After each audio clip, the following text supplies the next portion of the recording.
Muito bem, minha gente. Então falamos de homônimos, falamos de parônimos. Agora nós vamos falar de um outro assunto totalmente diferente, mas igualmente importante. Verbos, não é, gente? Eu digo uma coisa para os meus alunos e eu acho que eu não estou exagerando, em nenhum momento eu estou exagerando quando eu falo isso. Todo mundo aprende verbos na escola, não é? Todo mundo. Só que a sensação que eu tenho é de que aprendendo, nós, né, alunos, a vida inteira, aprendemos sempre os mesmos verbos. Começam, claro, nos ensinando aqueles verbos bem simples, de primeira conjugação, de segunda, cantar, falar, brincar, beber, comer, vender. Só que a sensação é que ficamos aprendendo esses verbos a vida inteira, não mudam. Não nos ensinam outros, não trabalham conosco verbos mais ricos um pouco em conjugação. E o que acontece? Quando cai uma questão de conjugação verbal, é um problema sério. As pessoas erram muito, gente. Muito. O aluno diz assim para mim, Augusta, a sensação que eu tenho é que eu nunca aprendi isso não, gente. Ai, Augusta, esse verbo, acho que eu nunca aprendi. Pois é, essa é a sensação que as pessoas que dizem ter quando vem determinada questão de verbo na prova. Então, vamos lá. O que eu quero dizer a você? Eu quero dizer o seguinte, você não vai abrir mão de uma questão de verbos, você não vai fazer sua prova e dizer assim, questão de verbo, vou pular, chutar alguma coisa porque eu não sei mesmo. Isso não existe, você tem que tentar. Muito bem. Então, eu brinco dizendo que é conselho de mãe. Comece. Por onde eu começo, Augusta? Eu me sentei à mesa da sala para estudar verbos, coloquei todos os materiais, bons materiais que eu tinha em casa sobre verbos, só que eu não sabia por onde começar. Pois é verdade, isso acontece. Por onde eu começo? Então, minha gente, olha só. O conselho de mãe que eu ia dar é o seguinte, vou dar agora. Comece estudando 3 verbos. Ter, por e vir. Por que, Augusta? Ter, por e vir. Por uma razão muito simples. Todas as bancas, quando criam as questões envolvendo conjugação verbal, elas adoram cobrar os derivados do ter, derivados do por e derivados do vir. É, Augusta? É. Se você curiosamente pegar algumas questões de verbos de provas anteriores, você vai ver que eu não estou exagerando. As bancas adoram trabalhar com manter, obter, deter, reter, conter, entreter. São todos derivados do ter. Por exemplo, elas adoram trabalhar com compor, repor, depor, dispor, decompor, sobrepor, interpor, justapor, pressupor. Todos derivados do por. Provir, convir, intervir, advir, todos derivados do vir. Então, por isso eu repito, comece estudando a conjugação desses 3 verbos, do por, do ter e do vir. Por quê? Se a banca criar uma questão de conjugação verbal envolvendo derivados desses verbos, você já sabe. Bom, propor é derivado do por, reter é derivado do ter, convir é derivado do vir, intervir também é derivado do vir. E daí, Augusto? E daí que se alguém virar para você e disser assim, a briga estava feia e o policial interviu. Muita gente fala interviu, gente. Interviu não existe. Interviu não existe. Por que, Augusta?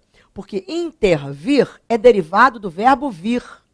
Qual é o passado do vir? Ele veio. Então, o policial interveio, não é interviu. Por exemplo, se alguém diz assim para você, nossa, se ele não teve um bom resultado, mas se ele mantesse o ritmo dos treinos, seria bem melhor. Se ele mantesse não existe. Por que, Augusta? Porque o verbo manter é derivado do verbo ter. Derivado quer dizer, é filhote do ter. Pense na conjugação do verbo ter. Existe ter-se na conjugação do verbo ter? Não, não existe. Então não existe manter-se. Pensa no ter. Se ele tivesse, então se ele mantivesse o ritmo dos treinos. Por exemplo, as pessoas erram muito esse verbo, gente. Estão conversando com você e dizem assim, Levei as crianças ao shopping, mas elas não atrapalharam minhas compras. Elas se entreteram naquele parquinho por horas. Elas se entreteram. Como as pessoas falam isso, gente? Entreteram não existe. Não, Augusta, não. Entreteram não existe. Existe, entreter é derivado do ter. Existe terão na conjugação do verbo ter? Não.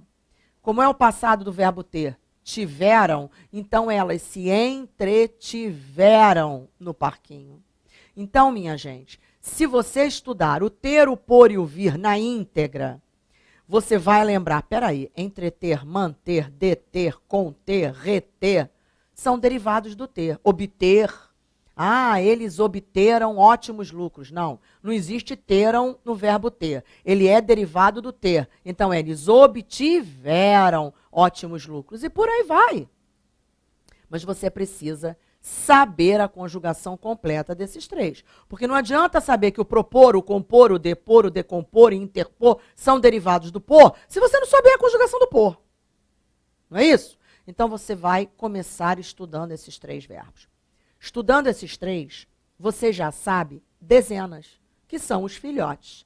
Eu digo que o ter tem muitos derivados, o vir tem muitos derivados, mas o por é o que mais tem, sabia? Nossa, muitos verbos vêm do por. Então, se você sabe o por, e as bancas cobram direto, gente, derivados do por, derivados do ter e derivados do vir, mas direto mesmo, cobram muito. Então, nossa combinação é essa. Você vai começar estudando a conjugação desses três verbos.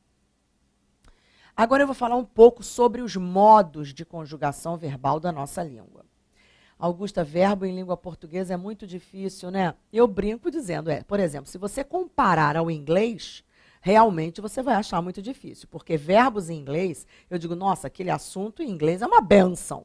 É muito fácil, né, gente? Se você tem uma noçãozinha do inglês, você pega um verbo regular. O passado do verbo regular é esse. Você vai conjugar I, you, he, she, it. Todas as pessoas terminam da mesma forma.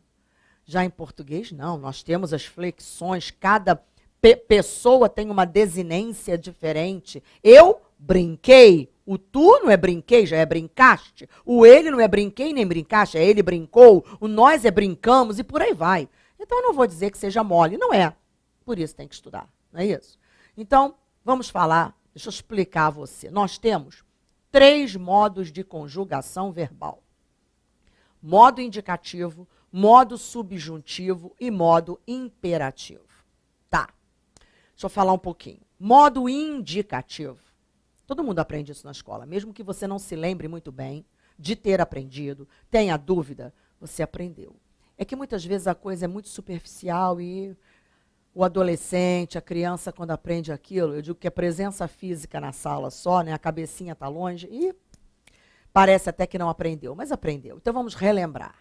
Modo indicativo, o nome está dizendo, é aquele modo de conjugação verbal que indica hábitos, coisas que aconteceram ou que acontecem na nossa vida. Então, vamos ver, o presente, por exemplo. No modo indicativo, nós temos 6 tempos. Presente, pretérito imperfeito, pretérito perfeito, pretérito mais que perfeito, futuro do presente e futuro do pretérito. 6 tempos, Augusta. Só no modo indicativo, 6 tempos. Deixa eu dar uma luz sobre cada um deles. Presente dispensa apresentações, não é? Eu compro, eu estudo, eu leio o jornal, eu vejo, eu vejo a novela, eu como biscoitos. Presente do indicativo. Agora deixa eu falar dos 3 passados que existem. Pretérito perfeito, pretérito imperfeito e pretérito mais que perfeito. Augusta, vem aqui pertinho. Os alunos falam assim para mim, Augusta, eu não posso usar o que eu quiser como eu quiser, não, aleatoriamente, qualquer um desses passados? Não. Existem regrinhas. Você tem que saber o que cada um desses passados expressa. Mas passado, já estou dizendo, expressa passado. Eu sei, mas cada um tem o seu uso adequado. E as bancas descobriram que as pessoas não sabem isso direito e elas cobram, gente, na prova, sabia? Eu vou falar um pouquinho rapidamente sobre cada um, você vai ver que é fácil. O pretérito perfeito, gente, eu digo que é o ontem. Guarda essa palavrinha para ajudar. É o ontem. Ontem eu comprei, ontem eu visitei, ontem eu encontrei, ontem eu dancei, ontem eu comi, ontem eu estudei. Esse é o pretérito perfeito.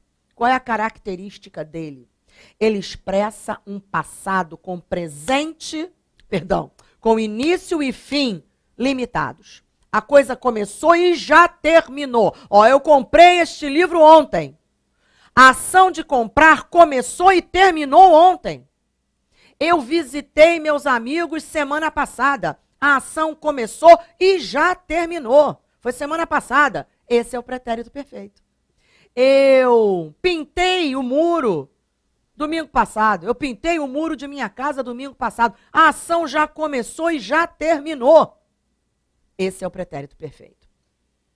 O pretérito imperfeito, enquanto nós dizemos que o pretérito perfeito é o ontem, ontem eu visitei, eu comprei, eu estudei, o imperfeito é o antigamente.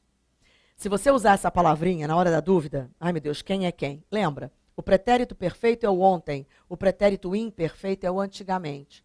Você diz assim, ontem eu comprei. Você não diz antigamente eu comprei.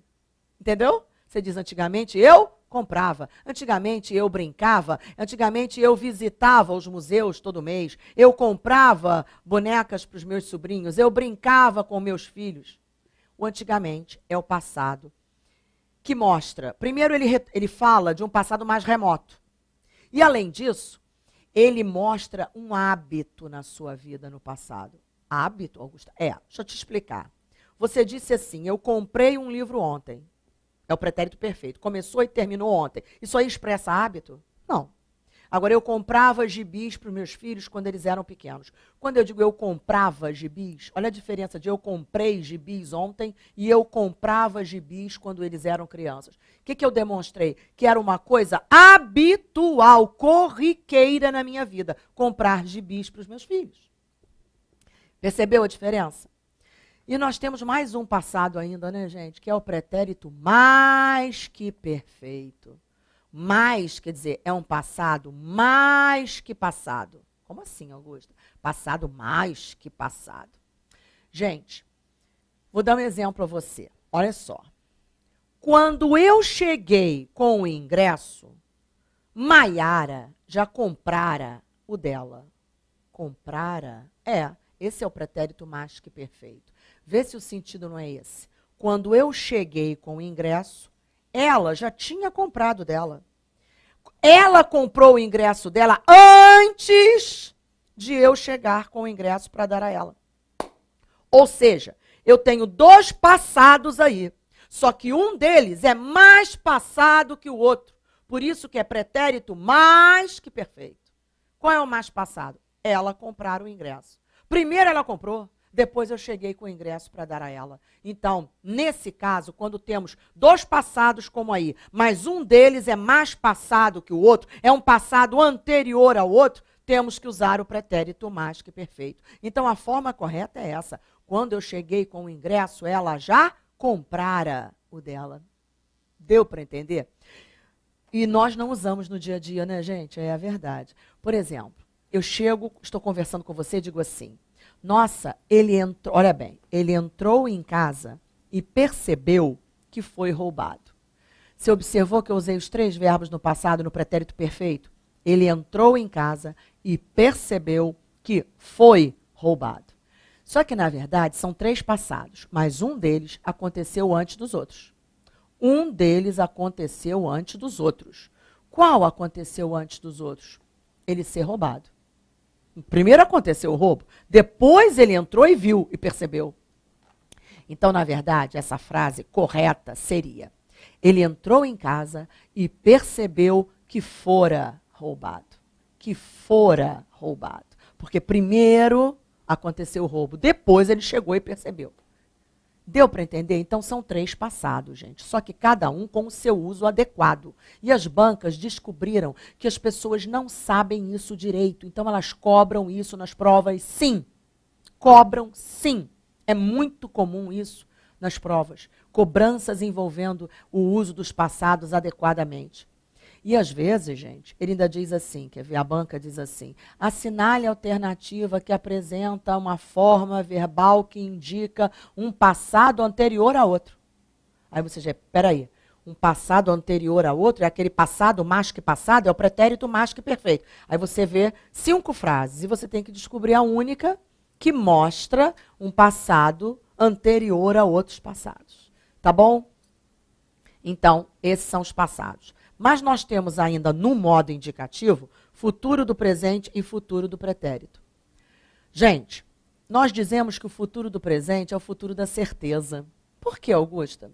Porque quando nós o usamos... Primeiro eu digo assim, futuro é futuro, eu não sei se vai acontecer, né? Pois é. Só que quando nós usamos o futuro, o sentido que ele passa é de certeza, o futuro do presente. Eu digo assim para você, quer ver? Ah, eu visitarei o museu amanhã. Na verdade, eu não sei se eu vou visitar, né? Eu digo que só Deus sabe. Pois é, mas quando eu digo a você, visitarei o museu amanhã, eu passo a ideia de certeza. Comprarei aquele livro semana que vem. Eu não sei se eu vou comprar, né? Mas quando eu digo eu comprarei aquele livro semana que vem, o sentido que eu passo é de certeza. Esse é o futuro do presente. O outro é o futuro do pretérito. O futuro do pretérito, enquanto o futuro do presente indica certeza, o futuro do pretérito ele está sempre condicionado a outra coisa. Como assim, Augusto? Ó, eu compraria aquele livro se eu tivesse dinheiro. Ó, se eu tivesse dinheiro, tá vendo que ele está condicionado a ter dinheiro? Eu compraria. Eu visitaria o museu hoje se não tivesse que trabalhar. Eu visitaria se, olha a condição, se não tivesse que trabalhar, mas eu tenho que trabalhar. Então, o futuro do presente indica certeza. Eu visitarei o museu hoje.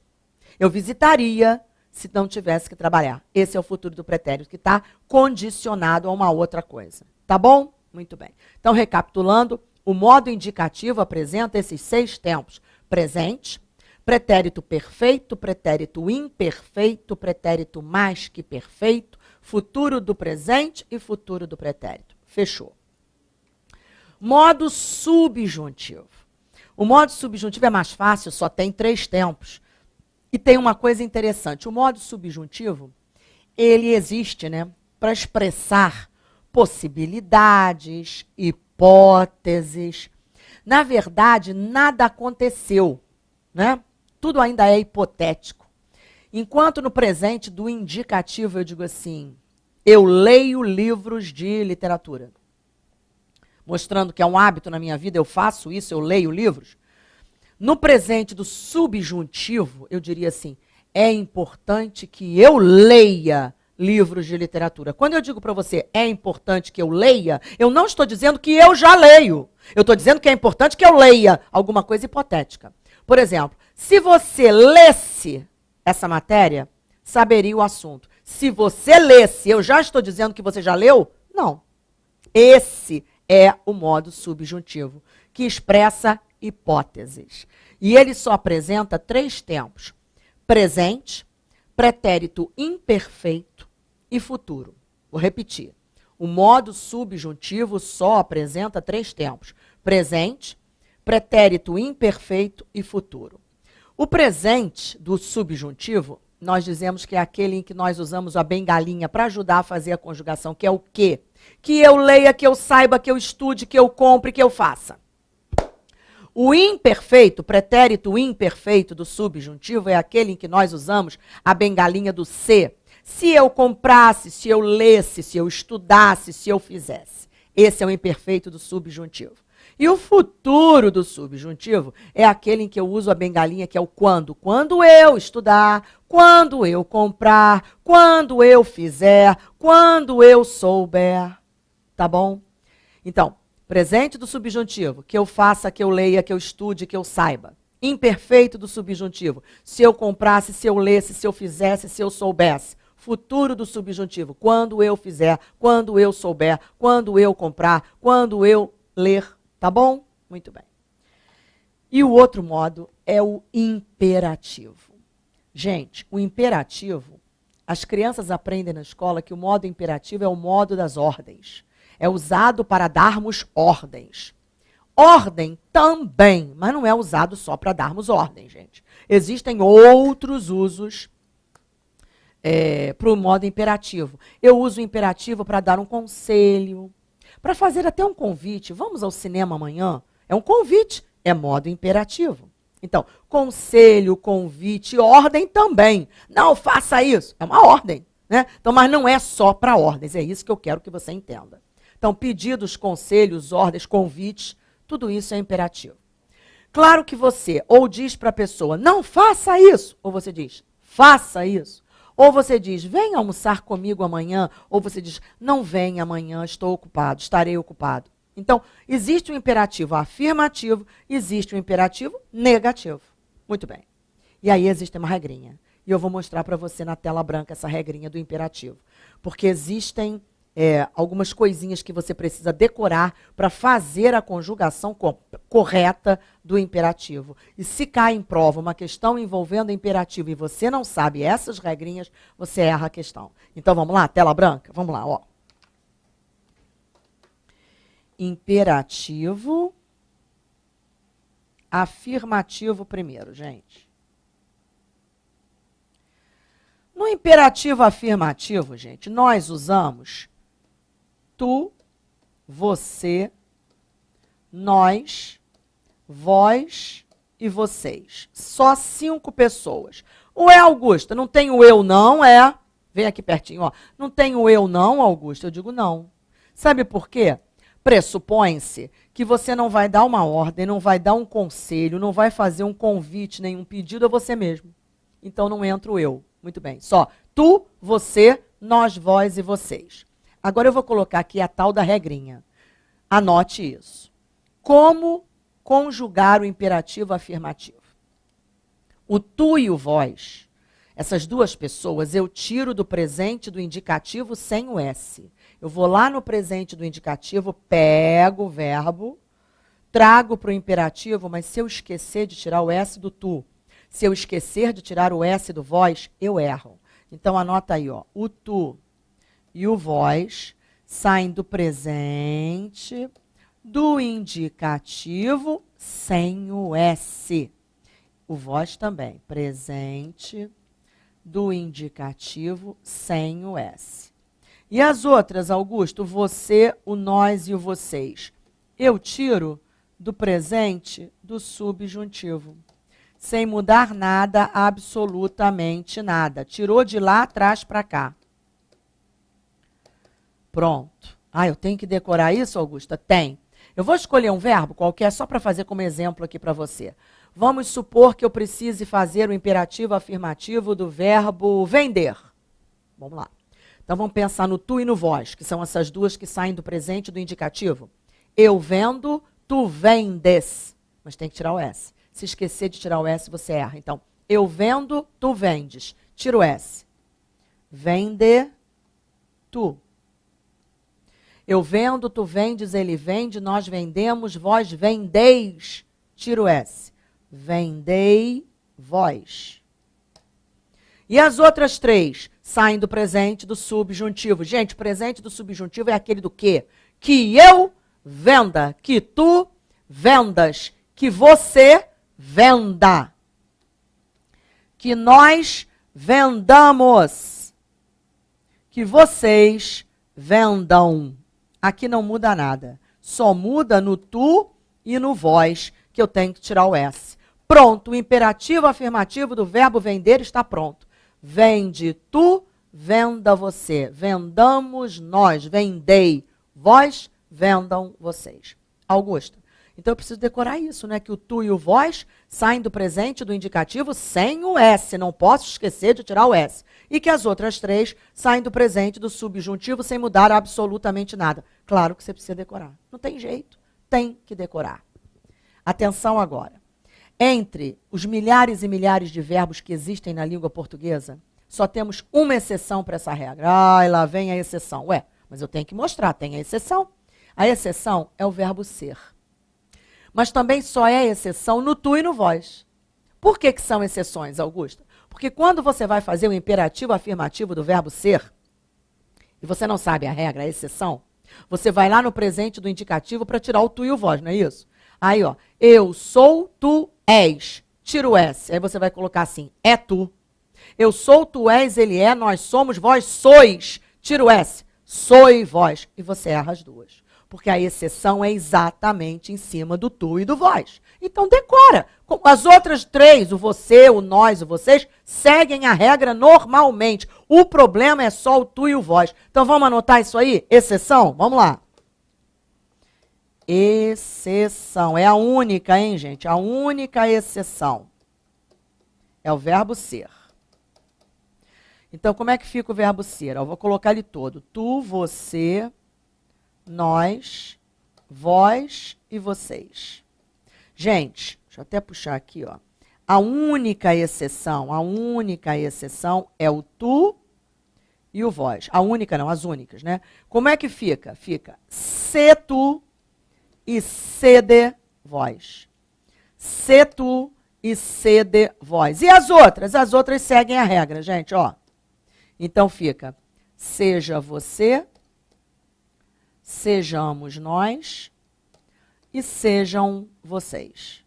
Pronto. Então o tu e o vós são as exceções. Se tu e sede vós. Eu preciso decorar, né, Augusta? Precisa sim. Agora o imperativo negativo. Eu disse que são dois, o afirmativo e o negativo. Falamos das regrinhas do imperativo afirmativo, agora do imperativo negativo. É muito mais fácil, porque não tem exceção nenhuma, ele segue tudo. O imperativo negativo é todo tirado do presente do subjuntivo. Todo. Sem mudar nada, não tem que tirar S de nada, não muda nada. Vai lá no presente do subjuntivo, pega o verbo, traz para cá. Tá? Então vamos anotar aí, ó. Imperativo negativo. Claro que existe o não na frente, né? Por isso que ele é negativo. As pessoas são as mesmas. Tu, você, nós, vós e vocês. Muito bem. E ele é todo, anota aí, todo retirado do presente do subjuntivo. Sem mudar nada. Então, que eu venda, que tu vendas. Não vendas tu, não venda você, não vendamos nós, não vendais vós, não vendam vocês. Augusto, então não tira S, não tira nada? Absolutamente nada. Pegou do presente do subjuntivo, traz para o imperativo negativo. E o verbo ser é a exceção? Não, nem o verbo ser é a exceção aqui. Então, o que você tem que decorar? Que a única exceção é o verbo ser e mesmo assim só no presente, no imperativo afirmativo. E no tu e no vós também, só nessas duas pessoas. Augusto, então eu tenho que decorar essas regras? Tem que decorar, porque a banca cobra. A banca descobriu que as pessoas não sabem fazer o imperativo corretamente e cobram na prova. Bom, então você já viu comigo o que são modo indicativo, modo subjuntivo, modo imperativo. Além desses três, nós temos as três formas que são gerúndio, infinitivo e particípio. Infinitivo é o nome do verbo. Cantar, falar, beber, escrever. É o infinitivo. Gerúndio é aquela forma terminada em NDO. Falando, cantando, vendendo, bebendo, escrevendo, sabendo, partindo. Então, o gerúndio, NDO. E o particípio pode ser ido, ado, é vendido, comprado, feito, estudado, lido. Esse é o particípio, tá? Então, voltando lá. Então, eu já falei que você precisa e deve começar estudando esses três verbos. O por, o ter e o vir. O que eu fiz para você? Eu pus a conjugação dos três aqui para você ter, para você estudar os três. Porque se você souber estes três, repito, você sabe dezenas de verbos que são os derivados do por, derivados do ter, derivados do vir. Você não vai dizer ele interviu, porque você vai lembrar, peraí, intervir é derivado do vir. Não existe ele viu no verbo vir. Existe veio, então é interveio. E por aí vai, tá? Então, ó, eu pus a conjugação todinha dos três. Eu fiz assim, ó. Por exemplo, modo indicativo presente. Aí eu conjuguei o por, o ter e o vir. Fiz assim. Depois, pretérito imperfeito. Os três também. E aí fui, ó. Todos os tempos. Todos. Ó. Depois subjuntivo. Depois imperativo. infinitivo, gerúndio e particípio. Pronto. Então, meu conselho, comece estudando esses verbos, porque você já vai ter, né, alcançado um bom caminho aí, sabendo esses três, porque automaticamente você sabe dezenas deles, repito, que são os derivados. Tá bom? No próximo bloco falamos de outro assunto igualmente importante. Até já.